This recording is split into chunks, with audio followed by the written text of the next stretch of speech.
Silakan, yang penting yang Anda sudah siapkan aja, Pak. Baik, Pak.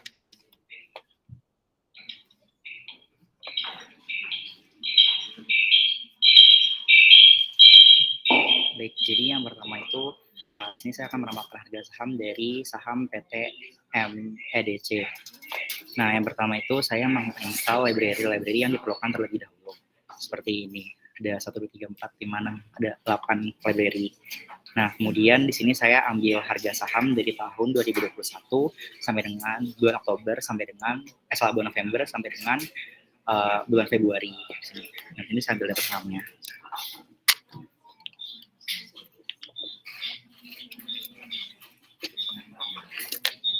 Nah, ini adalah data saham dari 10 saham data pertama.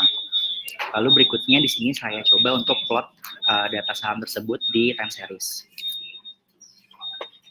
Nah, seperti ini jadi plotnya. Nah, ini merupakan data time series dari harga penutupan saham di hari tersebut dari tanggal 10 November sampai tahun 2001 sampai dengan bulan Februari tahun 2023. Jadi sahamnya tuh terlihat fluktuatif dan dari bulan Agustus tahun 2022 itu terlihat ada kenaikan yang cukup tinggi sampai sekarang tuh trennya cenderung naik gitu. Nah, lalu di sini saya lakukan uji ADF yaitu Augmented Decay-Fuller untuk melihat apakah saham dari PT MEDC ini adalah saham yang stasioner atau tidak. Jadi setelah dilakukan uji Decay-Fuller tersebut, di sini terlihat bahwa nilai p-value-nya adalah 0,367. Dengan H0-nya itu data tidak stasioner dan H1-nya itu data stasioner. Nah, karena p-value-nya itu lebih dari alpha yaitu 0,05, berarti H0-nya tidak ditolak. Artinya kita menyimpulkan bahwa data sahamnya itu adalah data saham yang tidak stasioner. Tuh. Nah, terus selanjutnya karena data sahamnya tidak stasioner, maka kita coba lakukan differencing. Nah, differencing yang dilakukan ini dari differencing dari order yang pertama. Ya, ini menggunakan differencing dah. Setelah kita differencing yang order pertama, kita coba lagi uji ADF test apakah untuk melihat apakah setelah di differencing datanya itu udah stasioner atau belum. Nah, di sini dilihat bahwa setelah dilakukan differencing, maka nilai p-value-nya itu sudah lebih dari sudah kurang dari 0,05. Berarti handolnya ditolak. Artinya setelah di differencing order pertama itu kita sudah menyimpulkan bahwa datanya itu sudah stasioner gitu. Nah, selanjutnya di sini akan dilakukan peramalan harga saham dari 30 hari ke depan dengan menggunakan metode ARIMA.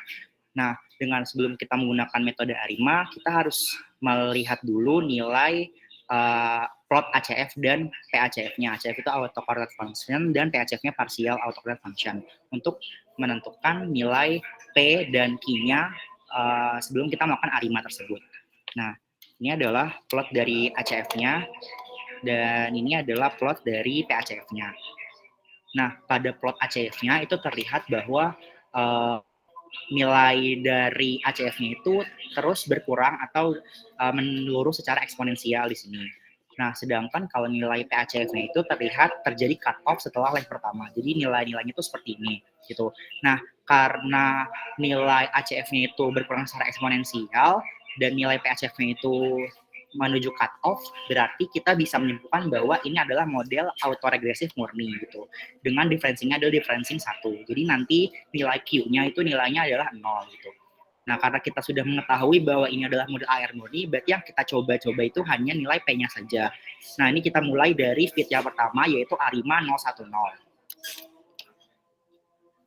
Nah, di sini kita melihat nilai IC-nya adalah 29.973. Nah, berikutnya kita coba lagi yang 110. Ini nilai IC-nya semakin bertambah yaitu 2975. Kita coba lagi yang misalnya 210 di sini.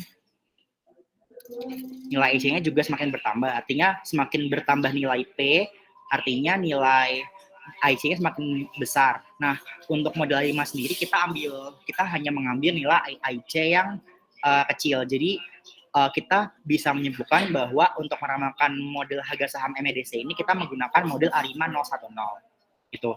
Nah, selanjutnya untuk lebih meyakinkan lagi model ARIMA yang kita gunakan, di sini saya menggunakan auto ARIMA dari library forecast. Nah, di sini saya menggunakan model auto ARIMA dan kita mengambil summary model fit-nya. Nah, di sini terlihat bahwa terbukti bahwa ARIMA yang paling bagus itu adalah ARIMA 010. Jadi kita akan berikutnya kita akan menggunakan nanti meramalkan harga sahamnya menggunakan ARIMA yang 010 gitu. Nah, selanjutnya sebelum kita melakukan harga saham, kita ingin mengecek dulu asumsi-asumsi dalam meramalkan harga saham ini. Yang pertama seperti asumsi regresi, yaitu galat atau error itu harus berdistribusi secara normal. Nah, di sini kita akan melihat histogram dari data residualnya atau errornya. Nah, ini terlihat bahwa errornya itu hampir mendekati distribusi normal, jadi asumsi yang pertama itu bisa terpenuhi. Nah, terus lanjut kita melihat hasil dari datanya. Yang pertama itu melihat ACF dari residualnya. Terlihat bahwa di sini ACF residualnya itu garis-garisnya itu tidak ada yang melewati garis-garis interval kecuali yang like 0. Berarti kita bisa menyimpulkan bahwa residual itu berdistribusi white noise. Artinya tidak ada korelasi antara residual satu dengan residual lainnya atau tidak ada korelasi serial. Nah, terus di sini ada p-value untuk ujung box statistik, itu nilainya adalah ada yang lebih dari 0,05. Artinya ini adalah model yang terbaik yang bisa kita gunakan. Nah, setelah itu kita coba untuk memplotting data yang kita punya dengan model ARIMA yang kita punya sebelumnya. Jadi ini adalah data runtun waktu dari harga sahamnya, terus ini adalah hasil dari ARIMA 010 terhadap data. Terlihat bahwa model ARIMA 010 ini bisa melakukan fitting terhadap data harga saham yang digunakan. Jadi ini cukup baik gitu. Nah, selanjutnya karena kita sudah mencoba fitkan data yang sebelum kita forecasting, nah sekarang kita lakukan forecasting terhadap data itu. Ini terhadap misalnya ordernya 30 hari ke depan. Nah, ini adalah hasil forecastingnya. Jadi terlihat bahwa dalam waktu 30 hari ke depan, itu harga sahamnya cenderung stabil atau stagnan gitu. Nah, terus di sini ada yang berwarna biru tua, dan ada yang berwarna abu-abu tua, dan ada yang berwarna abu-abu muda. Nah, ini menunjukkan interval konfidensi dari peramalan. Kalau misalnya abu-abu muda itu menunjukkan interval konfidensi dari 95%, sedangkan yang abu-abu tua itu menunjukkan interval konfidensi untuk 80%. Jadi kemungkinan secara harga saham itu stabil, tapi di sini juga bisa naik dan bisa turun juga tergantung dari interval konfidensinya itu sendiri gitu. Nah, selanjutnya kita bisa melihat juga untuk min atau rata-rata dari harga sahamnya. Jadi ini harga saham untuk 30 hari ke depan kira-kira mungkin ada di rentang 1.220. Sedangkan ini adalah interval konfidensi yang paling atas, yang uppernya yang bagian sini itu yang 80%-nya. Kalau misalnya interval konfidensi 80% itu ada di 1.281 dan interval konfidensi 90% ada di 1.314. Itu adalah harga saham tertinggi. Sedangkan harga saham yang terendah itu di sini pada interval konfidensi 80% itu ada di 1.162 dan 90% itu ada di 1.133. Nah, itu adalah peramalan harga saham untuk saham MADC, Pak. Itu kalau dari saya, Pak. Terima kasih. Jadi ya memang ini sudah menggunakan model yang canggih ya, yang ARIMA kan sudah digunakan. Tapi nanti mungkin untuk yang dipraktikkan nanti bertahap ya, itu pakai model-model yang paling sederhana dulu sampai ke model yang akhirnya ya sampai ke ARIMA lah, seperti nanti kita akan gunakan tapi seharusnya nanti untuk tugas kita juga usah ngikutin seperti tadi di praktikumnya seperti apa, nanti akan kita lihat pas di hari Rabunya ya, karena yang Selasanya adalah dicatat di lab. Baik, saya kira mungkin cukup 2 ini dulu. Jadi nanti hari Rabu kita akan mulai lihat detailnya. Nanti hari Selasa Anda langsung ke lab ya, nanti di jam yang sama ini, yang harusnya di ruang dipindah besok akan di lab. Oke, saya kira mungkin untuk hari ini saya akan tutup sampai ini aja.